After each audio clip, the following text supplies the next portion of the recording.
আমাদের এই উসস্তির মধ্যে না বেশ একটা পুলিশ পুলিশ ব্যাপার আছে না? হ্যাঁ, সবেতেই যেন একটা অপরাধের গন্ধ খুঁজে। কিন্তু প্রতীকের মধ্যে কেমন লুকিয়ে কিছু করার একটা ব্যাপার ছিল।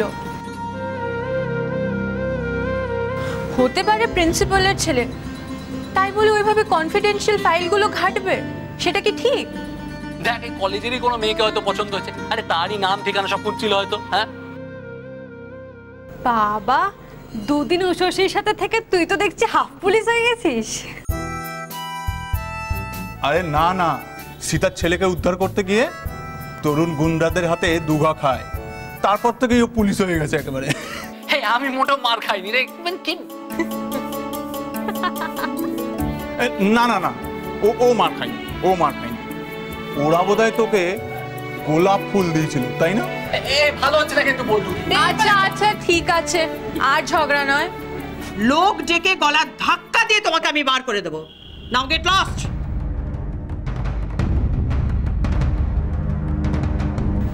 দেখ, ছেলে এবার মায়ের কাছে বকা খাচ্ছে। চল চল, কেটে পড়ি।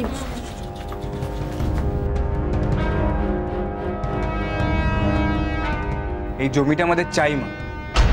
প্রতীক, তুমি খুব ভালো করে জানো যে জমিটা একটা ট্রাস্টের, এটা কারোর ব্যক্তিগত সম্পত্তি নয়, তাই কেউ কখনো এই জমিটা একা নিতে পারে না। তুমি কি তোমার ছেলেকে চ্যালেঞ্জ করছো?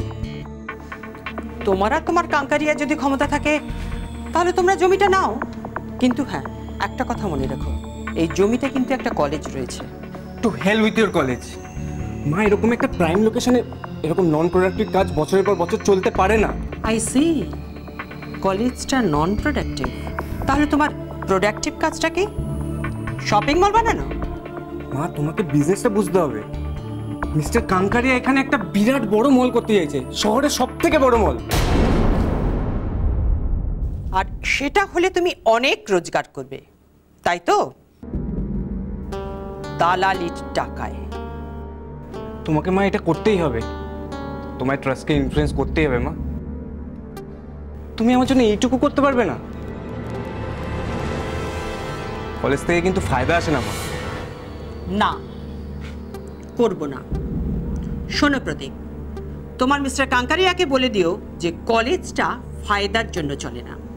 আর হ্যাঁ, আর একটা কথা খুব ভালো করে মনে রেখো, আজকে আমি তোমাকে ছেড়ে দিয়েছি, কিন্তু নেক্সট যেদিন আমি তোমাকে আমার এই কলেজ চত্বরে দেখবো না, লোক ডেকে গলা ধাক্কা দিয়ে তোমাকে আমি বার করে দেবো।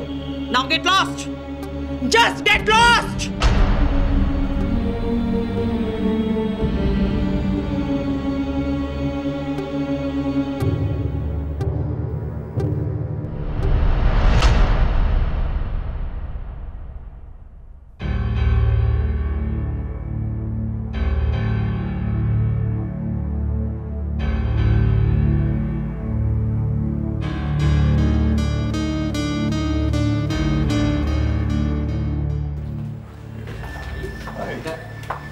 ফ্রেন্ডস ফ্রেন্ডস ফ্রেন্ডস, শোনো সবাই, বৃহস্পতিবার আমার বাড়ি যাওয়ার কথাটা মনে আছে তো সবার? আরে বাবা, সেটা আমরা বলতে পারি নাকি? কি বলিস? আরে আমরা তো দিন গুনছি। আর জানিস, সেই দিন সন্ধ্যেবেলায় পড়া হবে না বলে তরুণ এখন থেকেই ভোর 4টে উঠে পড়তে শুরু করেছে। আরে আমায় নিয়ে আবার কেন? এই সীতা, চুপচাপ কোথায় চলে যাচ্ছ? বৃহস্পতিবার আমার বাড়ি আসছো তো? আমার যাওয়াটা ওসব বললে শুনবো না। বৃহস্পতিবার তোমাকে আর তোমার ছেলেকে কিন্তু আসতেই হবে। ডোন্ট ওয়ারি সিস্টার, আমার পক্ষীরা যে করে তোমাকে নিয়ে চলে আসবে।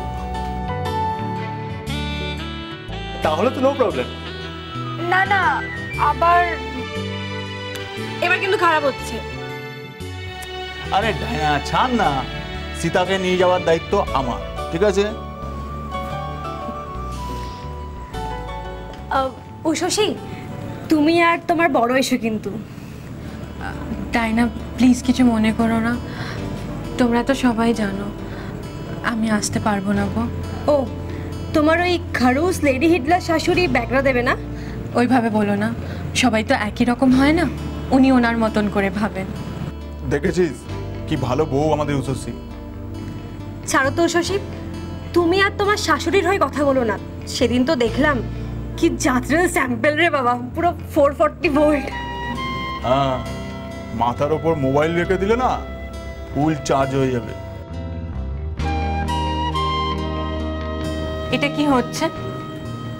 একদিকে আমরা নিজেদের শিক্ষিত বলি, আবার অন্যদিকে বড়দের সম্পর্কে এসব ভাষা বলবো, এটা তো ঠিক নয়।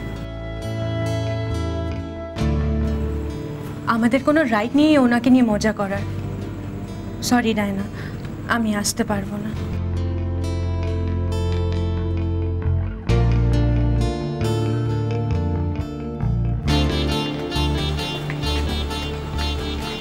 উষসী, সরি উষসী, প্লিজ তুমি রাগ করো না। ট্রাস্ট মি, আমি সত্যি তোমাকে হার্ট করার জন্য বলি। Please, I am very sorry. Diana, অমনি আর কখনো বলো না। উনি বাইরে থেকে ওরকম হতে পারেন, কিন্তু মানুষটা খুব ভালো। ওনার চিন্তা ভাবনা আমাদের থেকে আলাদা বলে আমরা তো আর ওনাকে অশ্রদ্ধা করতে পারি না। প্লিজ উষসী, তুমি প্লিজ তোমার হাবিকে নিয়ে এসো। এই উষসী, তুমি তো বেশ একটু পুলিশ পুলিশ আছো। হ্যাঁ, শোনো না, ওই দিন একটু ডায়নার কেসটা একটু সাল্টে দিও তো। আরে ঘন ঘন ফোন, ওই দিন ওর বয়ফ্রেন্ড আসবে। উষসী, প্লিজ এসো। Please please please please. আচ্ছা আচ্ছা।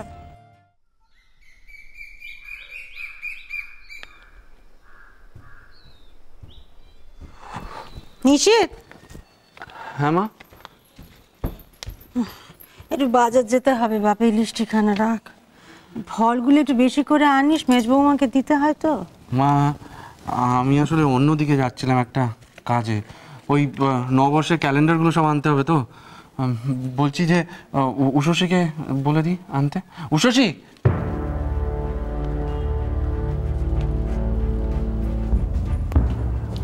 এ নাও ধরো, মায়ের কটা জিনিস দরকার, তুমি গিয়ে নিয়ে এসো।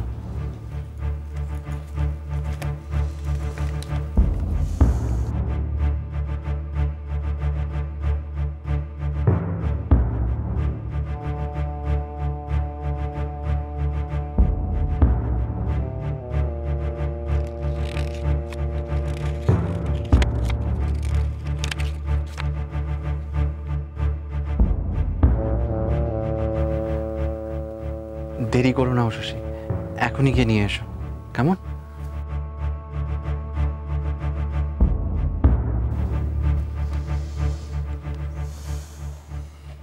যা বললি ভেবে বললি? কি মা? সংসারের এসব কাজ তাকে আমি করতে দিয়েছিল। তুই আমাকে বারবার ঘুরিয়ে ফিরিয়ে বুঝিয়েছিস এসব কাজ তোর বউয়ের জন্য নয়, তোর বউ সংসারের কাজ করতে আসেনি। তো তাকে বাজারের লিস্টটা ধরিয়ে পাঠিয়ে দেওয়াটা কি বুদ্ধিমানের কাজ হচ্ছে নাকি? নাকি এরপরে মৌরির বদলে জিরে আনলে বলবি যে দেখলে তো মা, এইসব কাজ তার জন্য নয়। না মা, আমি তা বলতে চাইনি। আমি তো জানি মা, উষসী যখন এই বাড়ির বউ হয়ে এসেছে, ওকে ওকে এইসব কাজ করতে হবেই। আমাদের পরিবারের যোগ্য বউ হয়ে উঠতে হবে, ওকে সব কাজ শিখে ফেলতে হবে। আমি জানি মা। যে কোনো মেয়েকে বিয়ের পরে এসব করতে হয়, সেটাই সংসার ধর্ম। তাছাড়া তোমারও তো বয়স হচ্ছে মা, তুমি আর কত সামাল দেবে? আর ওকেও তো দায়িত্ব নিতে শিখতে হবে, তাই না? যাক, দেরিতে হলেও কথাগুলো যে বুঝেছিস সে আমার কপাল। সে আবার গেল কোথায়? তোর কোথায় কাজ আছে বলছিলিস, যা সেরে আয়। হ্যাঁ মা। নিশিত, হ্যাঁ ঘরের পাখাটা খুব আওয়াজ করছে, মিস্ত্রিকে খবর দিতে হবে। হ্যাঁ, বলে দিয়েছি, কাল বিকেলে চলে আসবে মিস্ত্রি। আসি মা। আয়। মা, মৌরি কতটা আনতে হবে লিস্টে লেখা নেই। 100 মতো এনো, ভালো দেখে এনো, সামনে বর্ষা, ছাতা না পড়ে। ঠিক আছে মা, আসছি। এসো।